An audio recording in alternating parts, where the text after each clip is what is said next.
여러분 반갑습니다. 우리 옆에 분과 반갑습니다. 힘내세요 하고 인사합시다. 어떤 목사님이 설교를 하다가 성도 여러분, 제가 결혼하기 전에 사실은 어떤 여인과 동거를 했습니다. 그랬더니 신자들이 눈이 휘둥그레서 목사님 무슨 말씀하신가? 그 여인은 다름이 아니라 우리 어머니입니다. 아, 그렇구나. 그 설교를 듣던 한 목사님이 자기 교회 가서 성도 여러분, 저는 결혼 전에 어떤 여인과 동거를 했습니다. 그랬더니 신자들이 눈이 그 여인은 다른 사람이 아니라, 그리고는 그걸 잊어먹었어요. 누구더라? 누나하고인가 어떤 아줌마하고인가. 그래서 신자들이 오해를 해가지고 아주 곤혹을 치렀대요. 남의 흉내내면 실수합니다. 우리가 남의 이 흉내내는 신앙도 위험합니다. 이제 코로나 시대에 내 신앙을 가져야 됩니다. 내 신앙을 확실히 가져야지 남 흉내내면 다 참 무너집니다.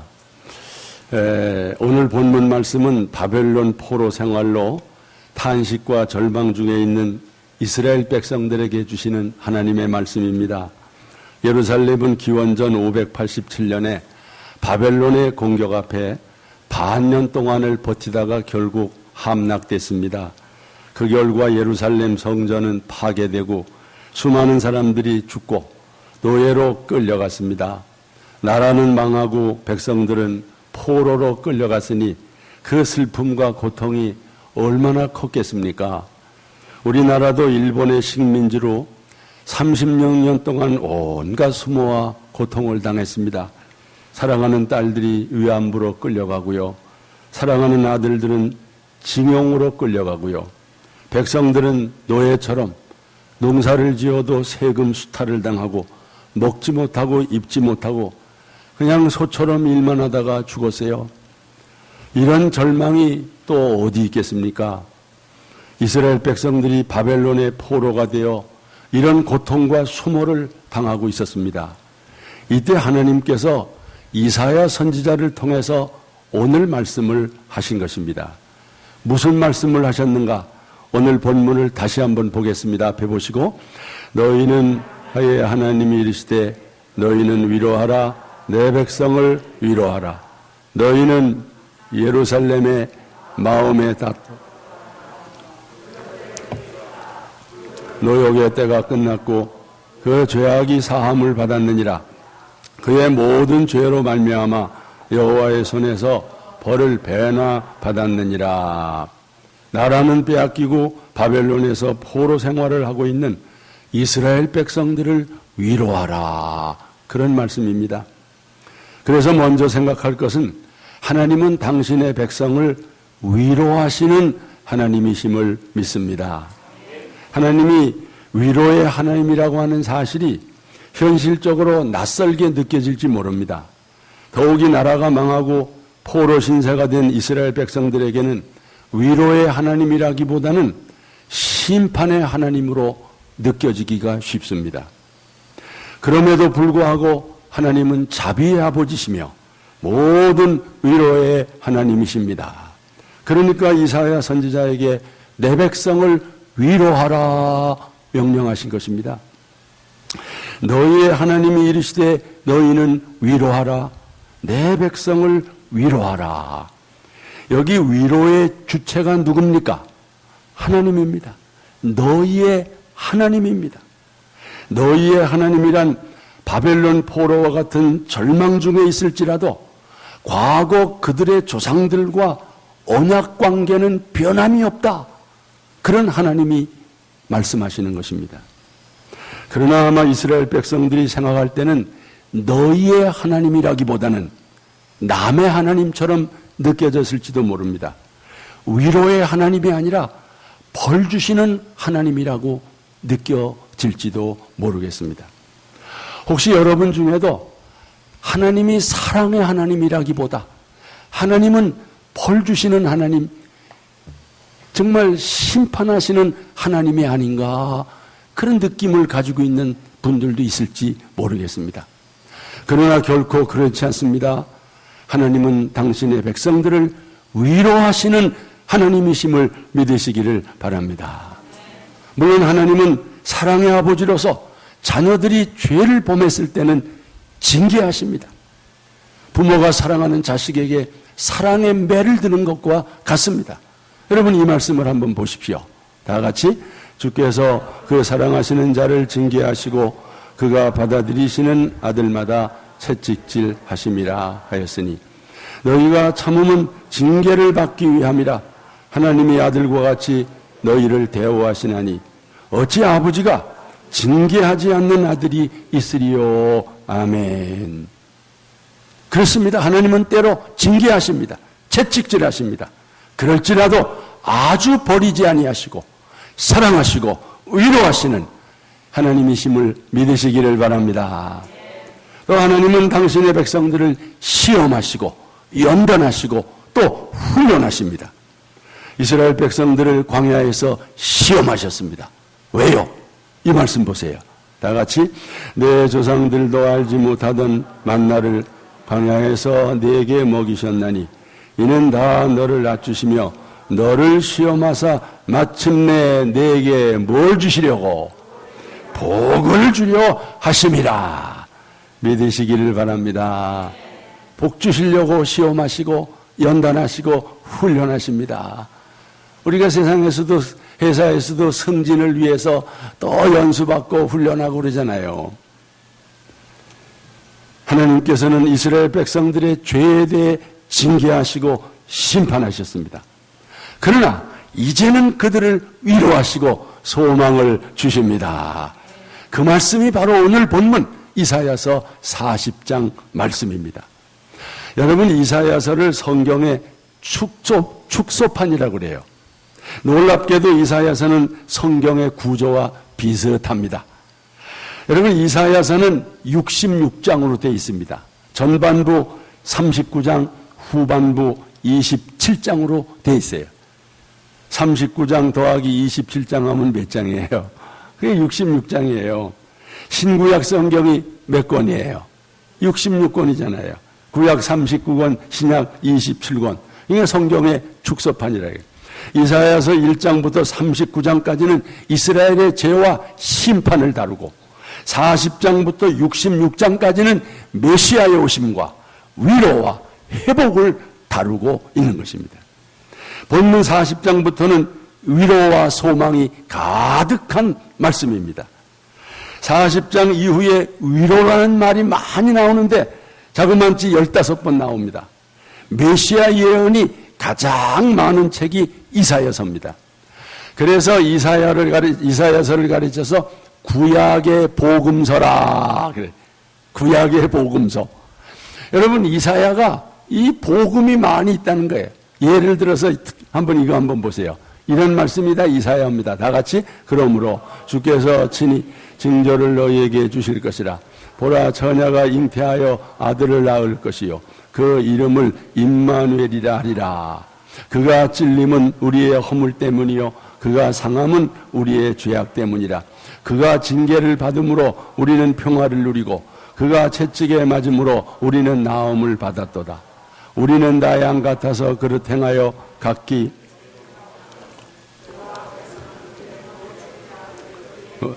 그에게 담당시키셨도다. 아멘. 이게 다 누구에 대한 예언입니까? 예수님에 대한 예언. 이걸 메시아 예언이라고 그래요. 여러분 이게 바로 하나님의 사랑과 위로의 메시지인 것입니다. 하나님이 위로의 하나님이라고 할 때 가장 큰 위로가 뭘까요? 예수 그리스도를 구원자로 보내주시는 것입니다. 예수님이 성육신에서 오신 이거야말로 정말 절망 중에 있는 인류에게 하나님의 위로요 참으로 기쁜 소식인 것입니다. 예수님의 공생의 사역이 주로 위로 사역, 긍휼 사역이었습니다. 여러분 하나님이 우리를 위로하시고 우리에게 소망을 주시기 위해서 예수님 보내주신 거 감사합니다. 찬양합니다. 그뿐만 아니라 하나님은 위로의 영을 보내주셨어요. 누구예요? 성령. 성령은 위로의 영입니다. 파라클레토스. 하나님이 우리 곁에 찾아오신 것입니다. 우리를 함께하기 위해서, 우리를 위로하시기 위해서. 오늘 성령 강림절을 맞이해서 성령의 위로가 여러분과 함께 하시기를 축원합니다. 하나님의 위로를 사모하시기를 바랍니다. 하나님께서 위로하지 못할 시험과 환난은 없습니다. 하나님의 위로가 필요 없는 사람도 없습니다. 하나님의 위로가 넘치시기를 바랍니다. 절망적 상황에서 위로하시고 소망을 주시는 하나님을 믿으시기를 바랍니다. 결국 하나님의 위로가 포로가 된 이스라엘 백성들에게 어떻게 임했습니까? 고레스 왕의 칙령으로 이스라엘이 해방되고 바벨론 포로에서 돌아오게 되었습니다. 하나님의 위로가 임했습니다. 그때 이스라엘 백성들이 그 하나님의 위로를 받고 얼마나 기뻐서 이런 찬양을 했지요. 다 같이 앞에 보시고, 여호와께서 시온의 포로를 돌려보내실 때에 우리는 꿈꾸는 것 같았도다. 그때에 우리 입에는 웃음이 가득하고 우리 혀에는 찬양이 찼었도다. 그때 문나라 가운데서 말하기를 여호와께서 그들을 위하여 큰 일을 행하시다 하였도다. 포로된 이스라엘 백성들에게 하나님의 위로가 임한 줄로 믿습니다. 이런 주님의 위로가 여러분에게도 임하시기를 축원합니다. 하나님의 위로로 말미암아 꿈꾸는 것과 같은 기적이 일어나기를 축원합니다. 이 하나님의 위로의 소망이, 여러분, 위로의 하나님이, 위로의 하나님. 그럼 우리의 위로의 하나님께서는 당신의 백성들을 어떻게 위로하시는가? 하나님께서 마음에 닿도록 복음적 위로를 하라고 하신 것입니다. 여러분 1절 말씀을 자세히 보세요. 너희 하나님이 이르시되 너희는 위로하라. 내 백성을 위로하라. 어떻게 위로하라 그랬어요? 2절 보세요. 너희는 예루살렘의 마음에 닿도록 말하며 그것에게 외치라. 하나님께서 백성들을 위로하되 마음에 닿도록 위로하라고 하십니다. 여러분, 이 형식적인 위로가 아니에요. 정말 마음으로 느낄 수 있다. 정말 마음에 진짜 위로가 되도록 위로하라. 위로의 마음에 닿도록 위로하라는 거 다른 성경을 보니까 이것 좀 보세요. 다 같이 예루살렘 시민에게 어떻게? 다정스레 일러라. 또 예루살렘 백성에게 어떻게? 친절하게 말하여라. 이게 마음에 닿는 위로예요. 마음에 닿도록 위로하라. 다정스레, 친절하게, 따뜻하게 위로하라. 그래야 마음에 닿고 진정한 위로가 됩니다. 여러분, 이 위로라는 말에는요, 다시 숨쉬게 하다, 그런 뜻이 있대요. 다시 숨쉬게 해서 소생하게 하라. 숨이 막히고 기가 막히는 절망적 상황에서 내 백성들을 위로함으로 그들을 다시 소생시켜라. 이렇게 위로가 좋은 거예요. 만약에 그런 사람을 그 절망적 상황에 있을 때 위로를 안 해주면 어떻게 되겠어요? 기가 막혀 죽겠지요.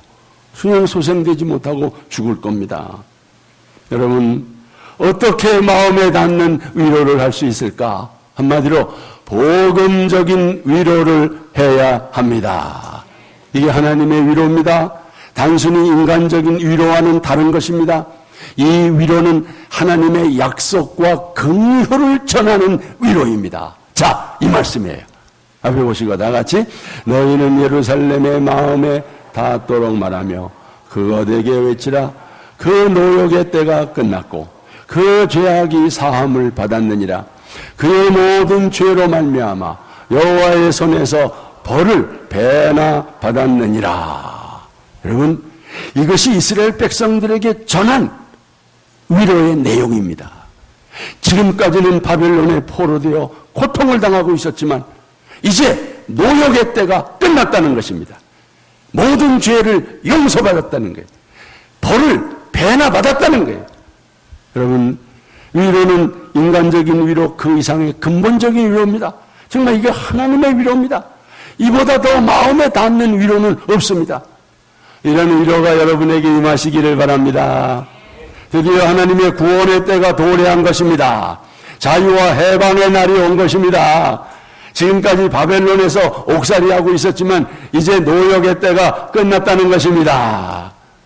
여러분, 이건 마치 오랫동안 옥살이하고 있는 사람에게 사면 통지서를 전해주는 것과 같습니다. 세상에 이런 위로가 어디 있어요? 이런 소망이 어디 있겠습니까? 모든 죄를 사함받고 자유와 해방을 받게 되었다는 것입니다. 벌도 받을 만큼 받았다는 거예요. 이런 희망의 메시지를 전하면서 내 백성들을 위로하라는 거예요. 여러분, 정말 이 위로야말로 숨이 꽉 막힌 사람을 다시 숨쉬게 하고 다시 소생시키는 그런 위로가 아니겠습니까? 나는 이것을 복음적인 위로라고 보는 거예요. 복음적인 위로다. 예수 그리스도의 대속의 복음 정신이 담겨 있다. 그래서 이사야서를 구약의 뭐라고요? 복음서. 구약의 복음서라.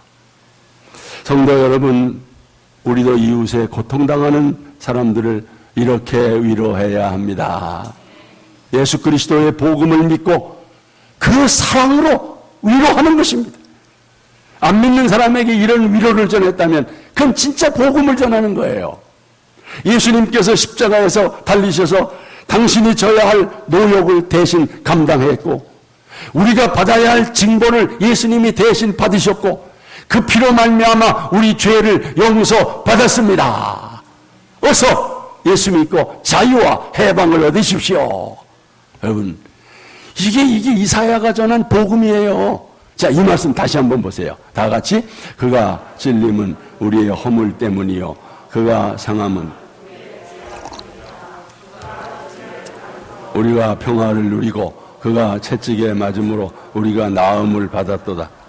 우리는 다 양 같아서 그릇 행하여 각기 제 길로 갔거늘 여호와께서는 우리 모두의 죄악을 그에게 담당시키셨도다. 아멘. 이게 복음 아닙니까? 그가 찔림은 이거 누구 뭐 말하는 거예요? 예수님 십자가의 그 대속을 말씀하는 거 있지 않습니까? 이 십자가의 이 사랑의 위로 아닙니까? 정말 우리 성도들끼리 이 복음적 위로로서 서로 위로하고 격려하고 소망을 주어야 합니다. 저도 이번에 참 많은 분들의 큰 위로를 받았어요. 심장 재수술 통보를 받고 아내는 2달 동안 잠을 못 자고 불안해서 견디지를 못했어요. 8월 수술 날짜를 기다리기가 너무 힘들었습니다. 집에 있으면 답답해서 있지를 못해요. 그래서 오후에는 주로 봉선사 나무그늘 밑에 가서 있었어요. 목사가 매일 봉선사를 출근했습니다. 저희는 구체적인 기도 제목을 만들어서 중보 기도를 부탁했습니다. 놀랍게도 수술 날짜가 6월로 당겨져서 얼마나 감사한지 모르겠어요. 네. 여러분의 기도의 응답인 줄로 믿습니다. 후에 모든 수술 과정이 아주 순조롭게 이루어졌어요. 하나님의 은혜요 기도의 응답입니다. 한 그렇더라도 저희는 사망의 골짜기와 이 죽음의 터널을 지난 것 같아요. 아내를 수술실로 들여보내놓고 저는 오열했습니다. 처절한 수술 광경을 떠오르며 어떻게 2번씩이나 이 처절한 수술을 받게 하다니 꼭 제 잘못인 것 같이 느껴졌습니다. 낮 2시에 시작해서 예정 시간을 훨씬 넘기자 저는 수술실 밖에서 초조한 나머지 수술실을 2번이나 뛰어들어갔어요. 전에는 수술실 앞에 이렇게 현황판이 있는데 지금은 코로나 때문에 그런 것도 없어요. 한번 들어가면 끝이에요. 그러니 그래서 제가 그냥 수술실을 뛰어들어놓고 여보세요! 네. 아유, 그때들 깜짝 놀랐을 거예요. 내가 저 역전에서 노방전도 하는 식으로 여보세요! 하면서 아니 여보세요! 도대체 설명 좀 해주세요. 사람이 죽었습니까? 살았습니까? 했더니 그냥 일로 오세요. 누구세요? 누구? 예. 이임이라고 그랬더니 지금 수술 한참 하고 지금 막 덮으려고 그런다고.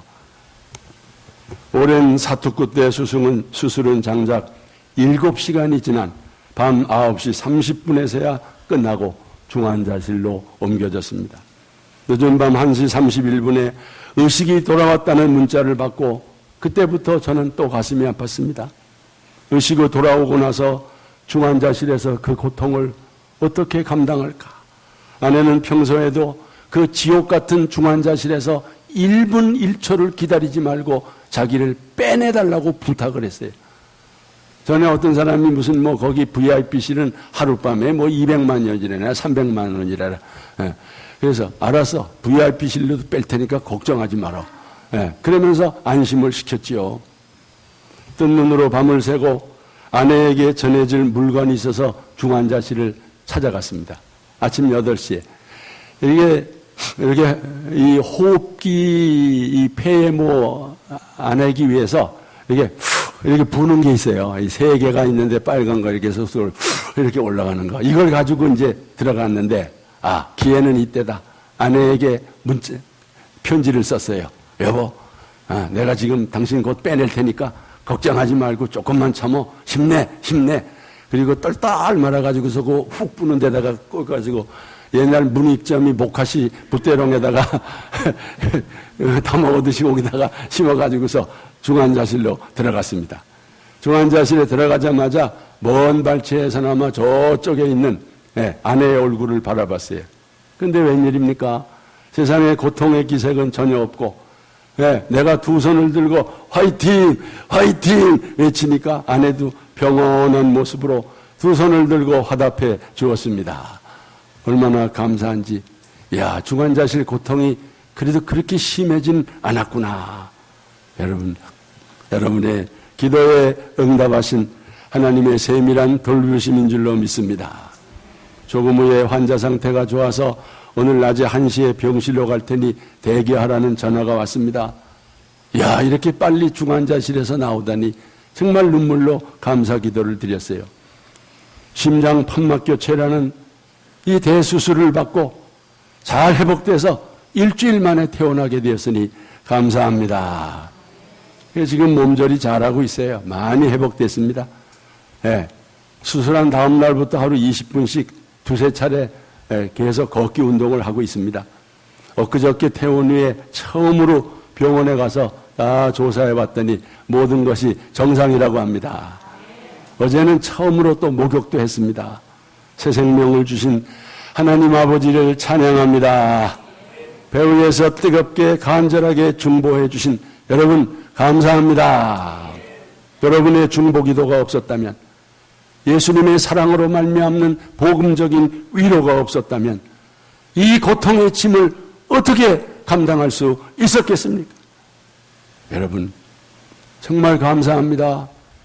기도해 주실 뿐만 아니라 위로 문자도 보내주시고 전화도 해주시고 문병도 해주셔서 감사합니다.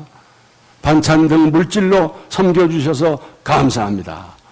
이런 모든 것들이 이 복음적 위로가 제게 큰 힘이 돼서 감당할 수가 있었습니다. 엊그저께 초복에는 우리 김 목사님이 카톡으로 삼계탕을 보내주셨어요. 나는 삼계탕이 카톡으로 오는 걸 몰랐어요. 내가 이게 뭐냐, 은혜야 너 이것 좀 봐라 그랬더니 예 알았어요 그러더니 저녁에 삼계탕이 카톡에서 펑 나왔어요. 이야 놀랍다. 여러분 카톡으로 삼계탕도 와요. 한번 해보세요. 저 목사님한테 가서 카톡으로 삼계탕 좀 보내주세요. 그러면 잘 알려줄 거야 아마. 여러분 하나하나가 얼마나 큰 위로가 되고 자랑스럽고 격려가 되는지 모르는 거예요. 우리 하평교회뿐만 아니라 나눔방 사모님들, 여기 금옥교회 사모님 반찬도 해다 주고 이것저것 그냥 해주셔서 굶지 않고 여지껏 잘 살았어요. 이런 사랑이 어디 있습니까? 마음에 와닿는 복음적 위로를 흠뻑 받고 이 어려움을 잘 감당해서 감사합니다. 끝으로 우리가 알아야 할 것은 하나님의 위로를 경험한 사람만이 참 위로자가 될 수 있다는 것입니다. 이것은 사도 바울이 경험을 통해서 우리에게 확실하게 증거하는 것입니다. 바울은 아시아에서 복음 전하다가 심한 고난을 당했습니다. 살 소망까지 끊어질 정도로 심한 핍박을 당했습니다. 이제는 죽었구나 탄식이 나올 정도로 극심한 고난을 당했어요. 바로 이 말씀이지요. 다 같이 형제들아 우리가 아시아에서 당한 환난을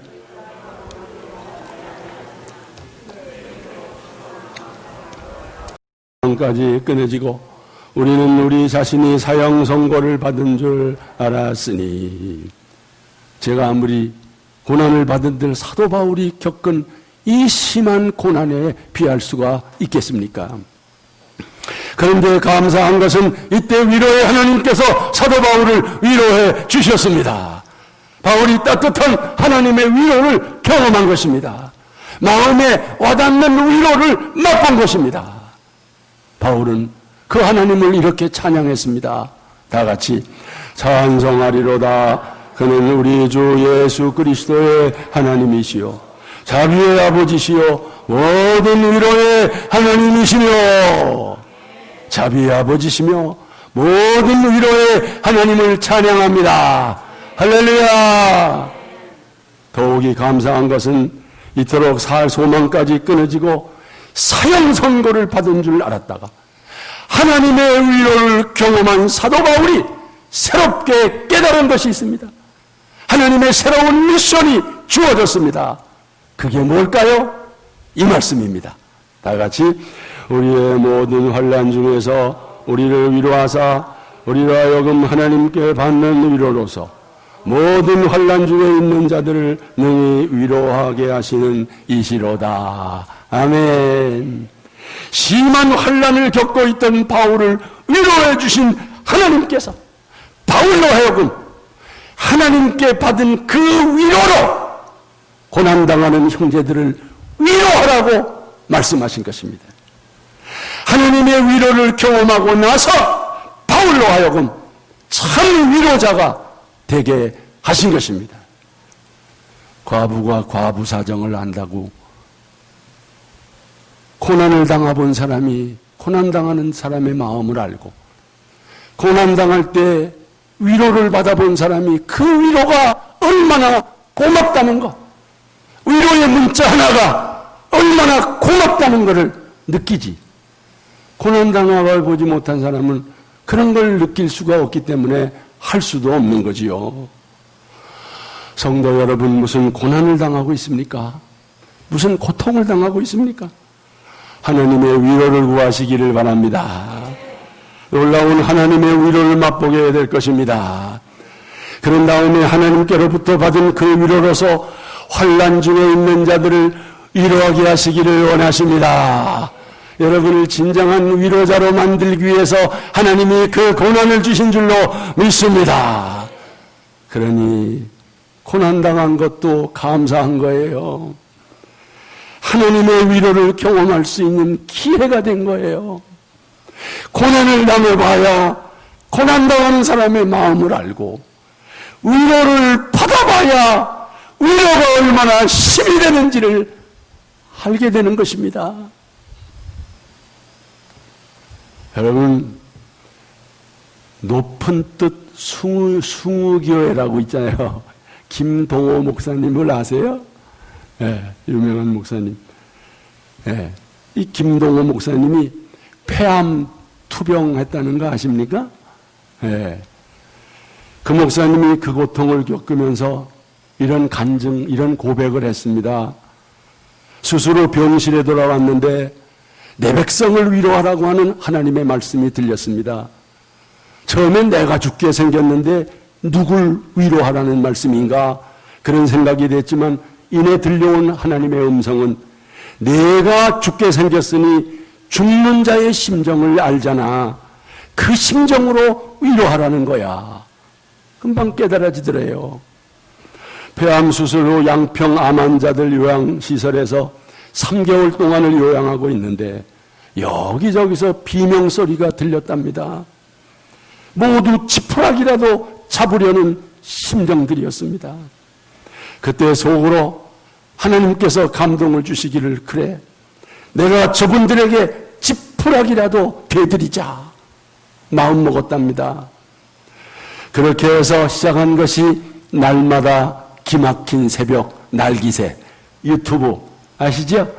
네. 우리 집사람도 늘 그거 들으면서 그 암 환자들이 주로 그 환자 그걸 보면서 위로를 받는 거예요. 네. 누가 그런 사람을 위로합니까? 그런 경험 없는 사람이 어떻게 위로를 할 수가 있겠습니까? 그 목사님은 건강을 회복하고 나서 바리스타 교육을 받았대요. 네. 카페를 만들어가지고 수시로 환자들 만나면서 위로해주고 격려해주고 그리고 손도 잡아주고 그러려고 그랬대잖아요. 저도 요즘 의도적으로 좀 요리를 배우고 있어요. 앞으로 고향에 가서 어르신들 무료 밥집 좀 해가지고 밥 좀 해드리고 싶어서. 그래서 제가 우리 집에서 밥 짓는 도사입니다. 밥 떨어지면 아빠 밥 떨어졌어요. 알았다.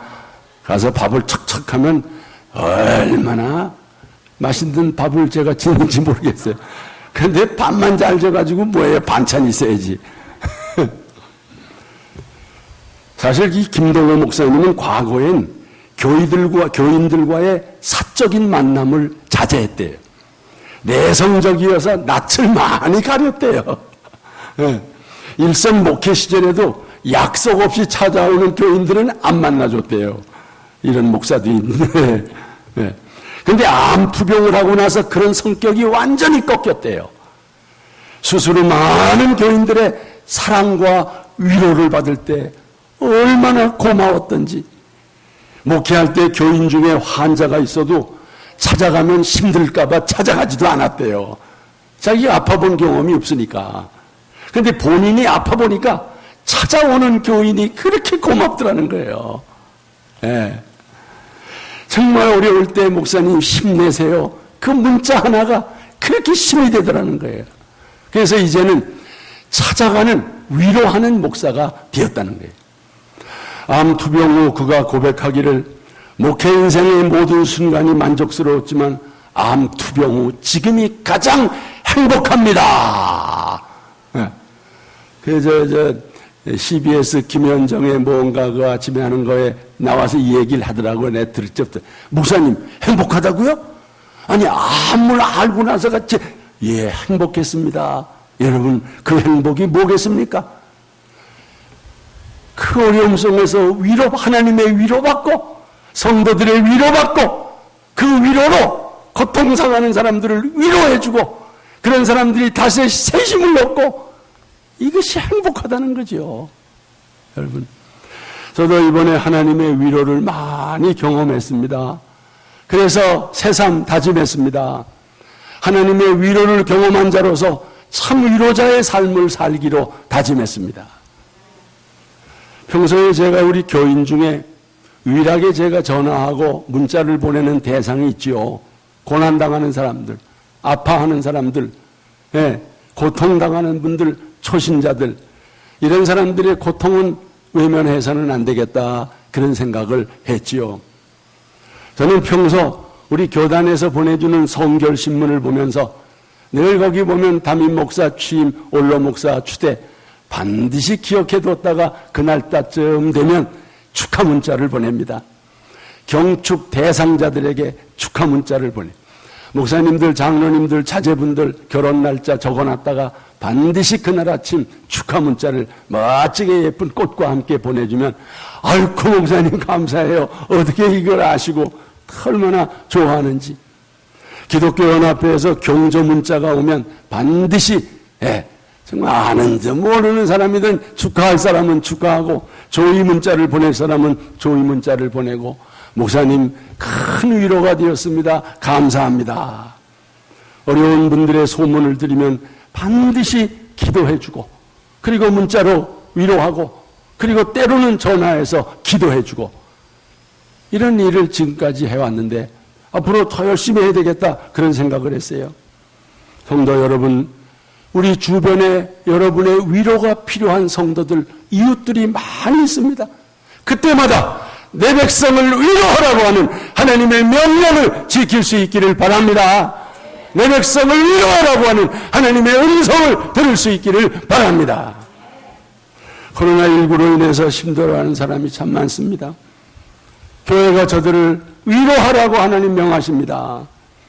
육체의 병으로 인해서 고통당하는 분들, 물질적으로 어려운 분들, 여러분 홀로 사시는 분들, 정말 이들을 위로하라고 하는 것이 하나님의 명령인 것입니다. 여러분을 통해서 하나님의 위로를 경험하는 사람들이 많이 생길 수 있기를 바랍니다. 우리 아평교회를 통해서 하나님의 위로를 경험하는 사람들이 이 지역에 많이 있었으면 좋겠습니다. 선한 사마리아 사람의 비유에서 보듯이 고통 중에 있는 이웃을 외면하는 제사장이나 레위인 같은 그런 신자가 되면 안 됩니다. 그런 교회가 되면 안 됩니다. 선한 사마리아 사람 팔을 걷어붙이고 나서야 합니다. 이웃의 신음소리에 귀 기울여야 합니다. 그런 다음에 반드시 기도해줘야, 중보기도 해야 합니다. 여러분 기도가 얼마나 중요한 건지. 그러나 기도만 하는 것은 부족합니다. 제사장과 레위인도 기도는 했을지 모릅니다. 행동이 필요합니다.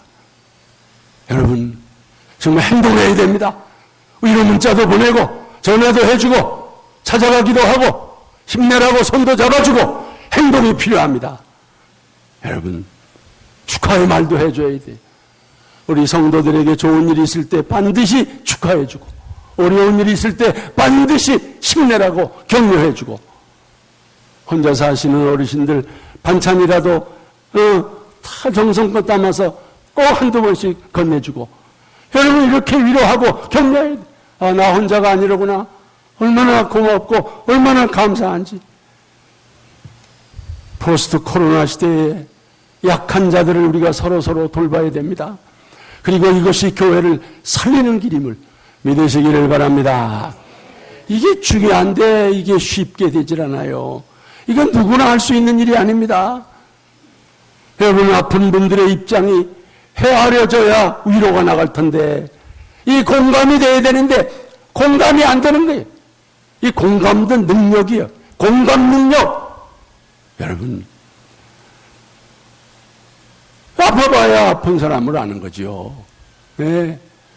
아니 무슨 어느 지역에 보면 무슨 뭐 장애인 시설 들어온다고 와서 무슨 데모하는 것들 그 중에 집사 권사도 껴 있어요. 이게 정신 나간 것들이지. 여러분 정말 공감이 부족한 거예요. 그 가족들의 아픔 그거 한번 생각해 봤습니까?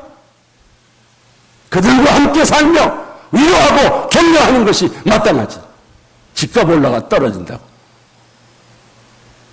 여러분 우리 믿는 사람들 공감해야 돼. 공감 능력이 있어야 돼. 얼마나 힘들까? 얼마나 아파할까? 말과 혀로만은 안 됩니다. 행함과 진실함이 있어야 돼. 머뭇거리지 말고 오늘부터 시작해야 돼. 남에게 미루지 말고 나부터 하는 거야. 기다리지 말고 먼저 위로하는 것이다. 내 백성을 위로하라고 하는 하나님의 명령을 순종하기 위해서 우리 모두 기도하며 성령께 구하실 수 있기를 주의 이름으로 축원합니다. 우리 함께 찬양합시다.